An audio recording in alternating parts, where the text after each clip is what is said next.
जय हिंद दोस्तों, नमस्ते। मैं Pankaj sir, mission success classes में आप सभी को स्वागत है।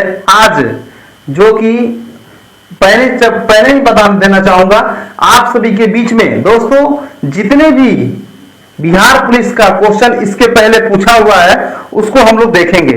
और सबसे पहले बताना चाहूंगा कि मेरा कुछ दिन से वीडियो नहीं आ रहा था, जिसके कारण ये था कि मेरे बोर्ड में प्रॉब्लम हो गया था, जिसके कारण से मुझे एक हफ्ता मैक्सिमम 10 दिन तक लगे और इसके बाद से आज हम लोग क्लास ले रहे हैं। देखिए, लक्ष्य बैच 2026 बिहार पुलिस सरकारी नौकरी की जितने भी तैयारी करने वाले स्टूडेंट हैं वो हमारे एमसीक्यू बिहार पुलिस से जितने भी सारे क्वेश्चन पूछे हुए हैं वो सारा टॉपिक एक साथ आसानी से देखेंगे। और जितने भी टॉपिक में, जितने भी प्रश्न में आप सभी के बीच में ऑप्शन होता है उस सारे ऑप्शन को एक्सप्लेन करते चलेंगे एकदम बेसिक तरीके से। तो बिना देर गवाए आइए हम लोग देखने चलते हैं।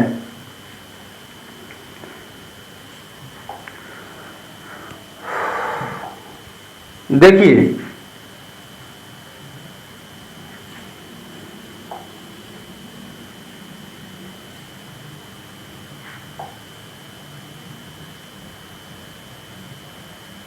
ठीक है, आइए इसको देखते हैं।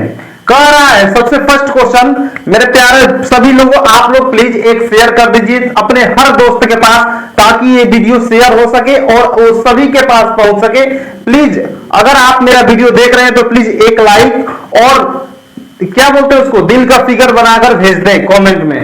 और कैसा लगेगा वीडियो इसको बताएंगे आप लोग। भारतीय संविधान, क्या लिखा हुआ है? भारतीय संविधान,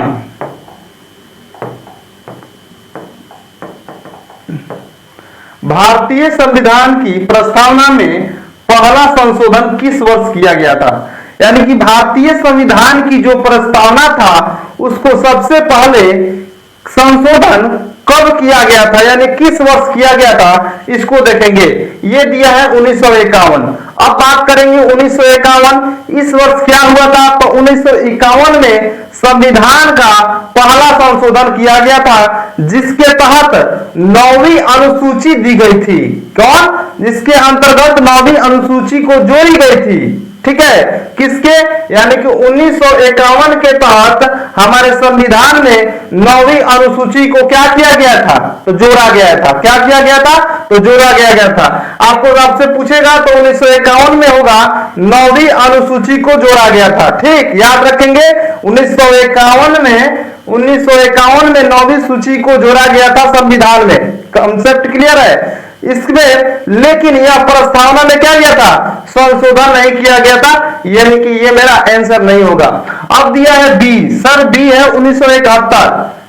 तो इस संविधान में पहले, यानी कि इस संविधान में पहला संशोधन किया गया था, इस वर्ष कब किया था? 1971 में। तो आपको पता होगा ये इस वर्ष 24वां संविधान संशोधन था जो मौलिक अधिकारों से जोड़ा गया था, है ना, प्रस्तावना की नहीं। यानी कि ये भी मेरा क्या होगा?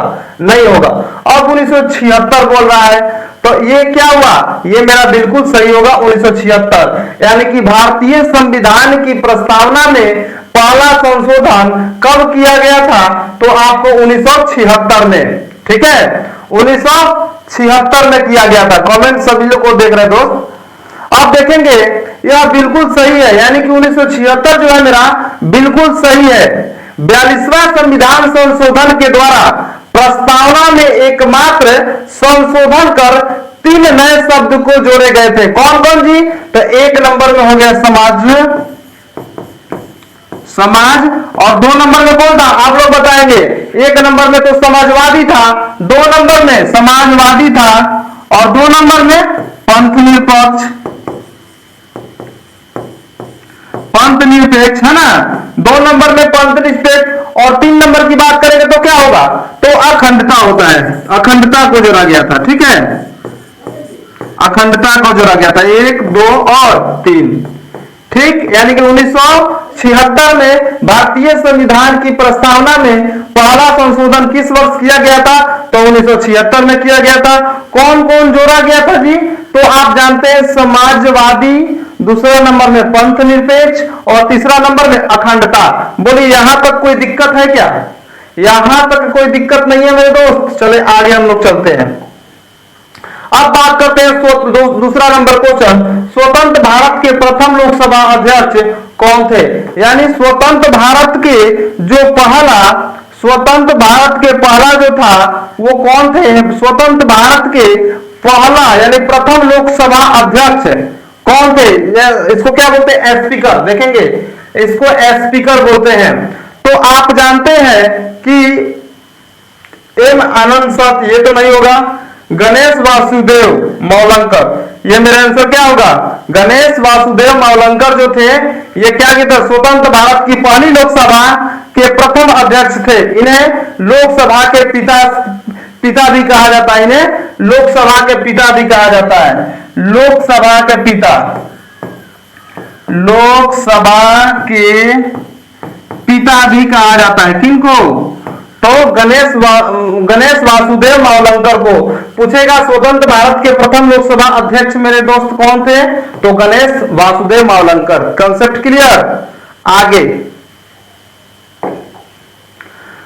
किस राज्य में राष्ट्रपति शासन संविधान के किस अनुच्छेद के तहत लगाया जाता है? बताएंगे।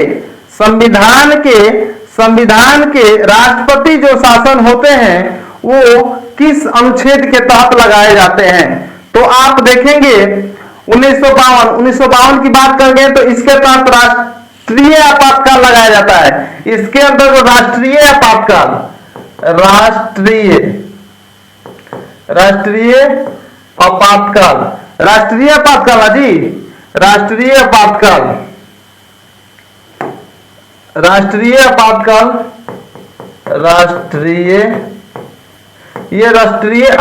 लगाया जाता है। राष्ट्रीय आपातकाल लगाया जाता है अनुच्छेद 52 के तहत। युद्ध या बाहरी आक्रमण की स्थिति में इसको लगाया जाता है। और बात करते हैं इसके बाद कौन सा है? तो अनुच्छेद 356। पूछा है किसी राज्य में राष्ट्रपति शासन संविधान के किस अनुच्छेद के तहत लगाया जाता है? तो आप जानते हैं 1956, ये मेरा आंसर होगा। तो इसके तहत यानी कि 1956 के तहत किसी राज्य में संवैधानिक तंत्र विफल होने पर राष्ट्रपति शासन लगाया जाता है ना?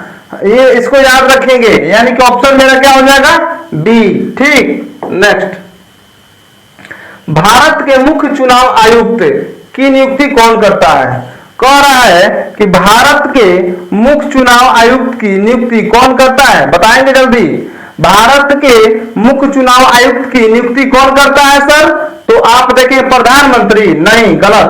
प्रधानमंत्री थोड़े होते हैं। ये क्या करते हैं? मंत्रियों की सिफारिश राष्ट्रपति से करते हैं। यानी कि मंत्रियों के सिफारिश जो होते हैं वो राष्ट्रपति के पास करते हैं। यानी कि इनका ये काम नहीं है। बी नंबर कह रहा है सांसद। संसद क्या होता है? सांसद एक कानून बनाता है। मुख्य चुनाव आयुक्त को हटाने के लिए जैसी प्रक्रिया, महाभियोग जैसी प्रक्रिया का कार्य करती है और नियुक्ति नहीं करती है ना? ये कानून बनाने का काम क्या करता है? ये कानून बनाती है। यानी कि संसद जो है क्या करते हैं? सांसद कानून बनाती है और मुख्य चुनाव आयुक्त को हटाने के महाभियोग जैसी प्रक्रिया को कार्य करती है। ठीक है, यानी कि ये भी मेरा क्या होगा? नहीं होगा। कह रहे भारत के मुख्य चुनाव आयुक्त की नियुक्ति कौन करता है? तो भारत के मुख्य न्यायाधीश है ना? इसको क्या कहेंगे? सी नंबर को क्या करेंगे जी? सी नंबर क्या करता है? तो ये सुप्रीम यानी मुख्य न्यायाधीश जो होता है ना वो सुप्रीम कोर्ट के मुख्य होते हैं। क्या होते हैं? सुप्रीम कोर्ट के मुख्य होते हैं और राष्ट्रपति को शपथ दिलाते हैं। ये राष्ट्रपति को शपथ दिलाते हैं। राष्ट्रपति को क्या करते हैं? शपथ दिलाते हैं। राष्ट्रपति को शपथ दिलाते हैं महाभियोग। भारत के मुख्य न्यायाधीश क्या करते हैं? तो राष्ट्रपति को शपथ दिलाते हैं। भारत के मुख्य न्यायाधीश राष्ट्रपति को शपथ दिलाते हैं। तो बाकी जो बच गया वो मेरा आंसर होगा। भारत के मुख्य चुनाव आयुक्त की नियुक्ति कौन करता है? तो राष्ट्रपति। यहां तक कोई दिक्कत? आगे, पंचायती राज को त्रिस्तरीय बनाने का सुझाव किस समिति ने दिया था? तो बलवंत राय मेहता, हाँ बलवंत राय मेहता। देखेंगे आप इसका आंसर बताएंगे सर, आंसर आप इसका बताएंगे। आप सभी लोग जानते हैं इसका कि जो पंचायती राज को त्रिस्तरीय सुझाव किस समिति के द्वारा दिया जाता है, तो बलवंत राय मेहता। ठीक है, नेक्स्ट, कोशिका का पावर हाउस किसे कहा जाता है? कोशिका का पावर हाउस किसे कहा जाता है, जल्दी बताएंगे। हम लोग इसके पहले वाले क्लास में भी एक दिन देखे थे, कोशिका का पावर हाउस किसे कहा जाता है। ठीक है, कोशिका को पावर हाउस किसे कहा जाता है? लाइसोसोम नहीं, लाइसोसोम नहीं, राइबोसोम नहीं, माइटोकॉन्ड्रिया। हाँ, ये होता है कोशिका का पावर हाउस किसे कहा जाता है, तो माइटोकॉन्ड्रिया को। और ये जो होता है लाइसोसोम क्या होता है सर, तो ये आत्महत्या की थैली होती है।